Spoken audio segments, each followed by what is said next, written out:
പാകിസ്ഥാനും അഫ്ഗാനിസ്ഥാനും രണ്ട് അയൽ രാജ്യങ്ങളും തമ്മിൽ സംഘർഷം നടന്നുകൊണ്ടിരിക്കുകയാണ്.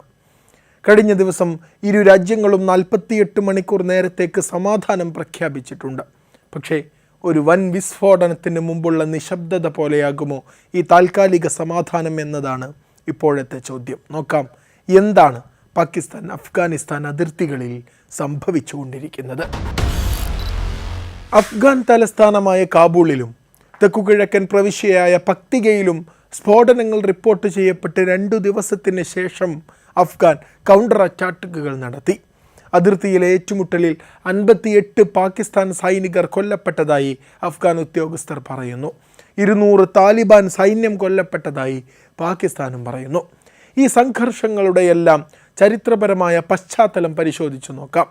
പാകിസ്ഥാനും അഫ്ഗാനിസ്ഥാനും തമ്മിലുള്ള അതിർത്തി ഡ്യൂറൻ ലൈൻ എന്നാണ് അറിയപ്പെടുന്നത്. 1893 ബ്രിട്ടീഷ് ഇന്ത്യയും അഫ്ഗാനിസ്ഥാനും തമ്മിലുള്ള അതേ അതിർത്തി തന്നെയാണ് ഈ ഡ്യൂറൻ ലൈൻ. ഈ അതിർത്തി അഫ്ഗാനിസ്ഥാൻ പക്ഷേ ഇപ്പോഴും അംഗീകരിച്ചിട്ടില്ല. കാരണം പസ്തൂൻ ജനവിഭാഗത്തെ വിഭജിക്കുന്ന ഒരു അതിർത്തിയാണിതെന്നാണ് അവരുടെ വാദം. 1947 പാകിസ്ഥാൻ രൂപീകരിച്ചു. അതുമുതൽ ഈ അതിർത്തിയിൽ നിരന്തരം സംഘർഷങ്ങൾ ഉണ്ടാകാറുണ്ട്. 1979 സോവിയറ്റ് അഫ്ഗാൻ യുദ്ധമുണ്ടായി. ഈ യുദ്ധസമയത്ത് ദശലക്ഷക്കണക്കിന് അഫ്ഗാൻ അഭയാർത്ഥികൾ പാകിസ്ഥാനിലേക്ക് കുടിയേറി. ഇത് പാകിസ്ഥാനിൽ സാമൂഹികവും സാമ്പത്തികവുമായ ചില സമ്മർദ്ദങ്ങളൊക്കെ സൃഷ്ടിച്ചിട്ടുണ്ടായിരുന്നു. പക്ഷേ അക്കാലത്ത് പാകിസ്ഥാൻ അഫ്ഗാൻ മുജാഹിദീനെ പിന്തുണച്ചിരുന്നു. അത് താലിബാന്റെ ഉയർച്ചയ്ക്ക് കാരണമാവുകയും ചെറിയ തോതിൽ ചെയ്തിട്ടുണ്ട്. 1990കളിൽ അഫ്ഗാനിസ്ഥാനിൽ താലിബാൻ ഭരണം വരികയാണ്. പാകിസ്ഥാൻ അവരുമായി അടുത്ത ബന്ധമായിരുന്നു പുലർത്തിയിരുന്നത്. പക്ഷേ പിന്നീട് ഈ ബന്ധത്തിൽ വിള്ളലുകൾ ഉണ്ടാവുകയാണ്. 2001 ശേഷം സ്ഥിതിഗതികൾ പാടെ മാറി. അമേരിക്കയുടെ സമ്മർദ്ദമുണ്ടായി. അമേരിക്ക സമ്മർദ്ദം ചെലുത്തിയതോടെ പാകിസ്ഥാൻ അഫ്ഗാനിസ്ഥാനെ എതിർക്കാൻ തുടങ്ങി. 2021 താലിബാൻ അധികാരത്തിലെത്തിയപ്പോൾ പാകിസ്ഥാൻ പക്ഷേ സൗഹൃദപരമായ ബന്ധമായിരുന്നു പ്രതീക്ഷിച്ചത്. പക്ഷേ അവിടെയാണ് മറ്റൊരു ടീം ഇരു രാജ്യങ്ങൾക്കിടയിൽ വെല്ലുവിളിയാകുന്നത്. തെഹ്രീക്കെ താലിബാൻ പാകിസ്ഥാൻ TTP പോലുള്ള ഗ്രൂപ്പുകൾ. ഇവർ ഒളിഞ്ഞുകൊണ്ട് പാകിസ്ഥാനെ ആക്രമിക്കാൻ തുടങ്ങി. അതായത് പാകിസ്ഥാനിലെ താലിബാൻ ഗ്രൂപ്പുകൾ. അവർക്ക് അഫ്ഗാനിലെ താലിബാൻ സഹായവും സുരക്ഷിതത്വവും ഒക്കെ നൽകുന്നുണ്ട് എന്നാണ് ആരോപിക്കുന്നത്.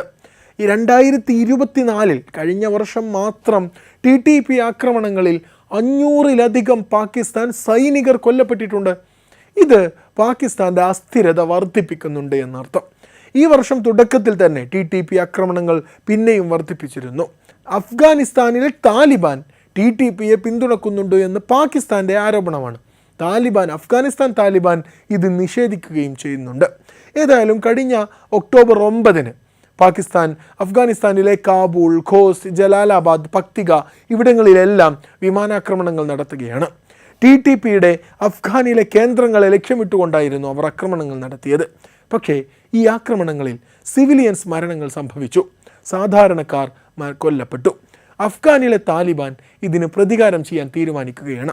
ഒക്ടോബർ 11 12 താലിബാൻ പാകിസ്ഥാൻ അതിർത്തി പോസ്റ്റുകൾ ആക്രമിച്ചു. ബലൂചിസ്ഥാൻ, കണ്ടഹാർ, അങ്കുർ അഡ്ഡ ഇവിടങ്ങളിലെല്ലാം ശക്തമായ യുദ്ധം പോലെ കാര്യങ്ങൾ നീങ്ങി തുടങ്ങി. പാകിസ്ഥാൻ പ്രതികാരമായി തിരിച്ച് വിമാനങ്ങളും ഡ്രോണുകളും ഉപയോഗിച്ചു. സംഘർഷം മൂർച്ഛിച്ചു. അഫ്ഗാൻ സ്രോതസ്സുകൾ പറയുന്നത് പ്രകാരം 58 പാകിസ്ഥാൻ സൈനികർ കൊല്ലപ്പെട്ടിട്ടുണ്ടത്രേ. 200 താലിബാൻ മരണങ്ങൾ പാകിസ്ഥാനും തിരിച്ചവകാശപ്പെടുന്നു. ഏതായാലും പൊതുജനങ്ങൾ മരണപ്പെട്ടിട്ടുണ്ട്. സിവിലിയൻ ഡെത്ത് ഉണ്ടായിട്ടുണ്ട്. വ്യാപാര കവാടങ്ങൾ അടച്ചിട്ടുണ്ട്. ആയിരക്കണക്കിന് ആളുകൾ അഭയാർത്ഥികളായിട്ടുണ്ട്.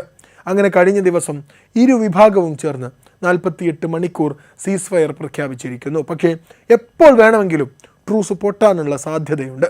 ഈ സംഘർഷത്തിൻ്റെ പ്രത്യാഘാതം ഗുരുതരമാണ്.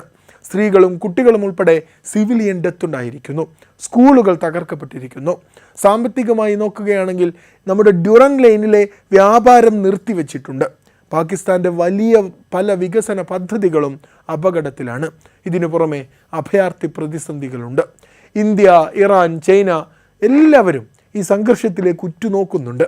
ഡൊണാൾഡ് ട്രംപ് ആവട്ടെ അടുത്ത മധ്യസ്ഥത നടത്തി താൻ വീണ്ടും ഒരു യുദ്ധം കൂടി നിർത്തിയിരിക്കുന്നേ എന്ന് വാചാലനാകാനുള്ള അവസരം നോക്കിയിരിക്കുകയാണ്. സൗദി അറേബ്യ പാകിസ്ഥാനുമായി ഒരു പ്രതിരോധ കരാർ ഏർപ്പെട്ടിട്ടുണ്ട്. അതുകൊണ്ട് തന്നെ അവർ നിശബ്ദരായി നോക്കി നിൽക്കുന്നു. അഫ്ഗാനുമായി കൂടുതൽ അടുത്ത ഇന്ത്യ പക്ഷേ മാനവിക സഹായമൊക്കെ വാഗ്ദാനം ചെയ്ത് നിഷ്പക്ഷനായി നിൽക്കുകയാണ്. ഈ ട്രൂസ് നീണ്ടു നിൽക്കുന്നില്ലെങ്കിൽ പൂർണ്ണ യുദ്ധം വരെ സംഭവിച്ചേക്കും. ഡ്യൂറാൻ ലൈനിൻ്റെ അംഗീകാരം, TTPയുടെ നിർമ്മാർജ്ജനം, ഇങ്ങനെ തുടങ്ങി നിരവധി സങ്കീർണമായ ചർച്ചകൾക്കത് വഴിവെച്ചേക്കും. പക്ഷേ ചരിത്രം പലപ്പോഴും ആവർത്തിക്കുന്ന പോലെ കൊളോണിയൽ അതിർത്തികളുടെ ഇരുപുറവും നിറയെ സംഘർഷങ്ങളാണ്. ശാശ്വത സമാധാനത്തിന് ഉഭയകക്ഷി സഹകരണമാണ് ആവശ്യം. ഭീകരവാദത്തിനെതിരെ ഐക്യപ്പെടുകയാണ് പരിഹാരം.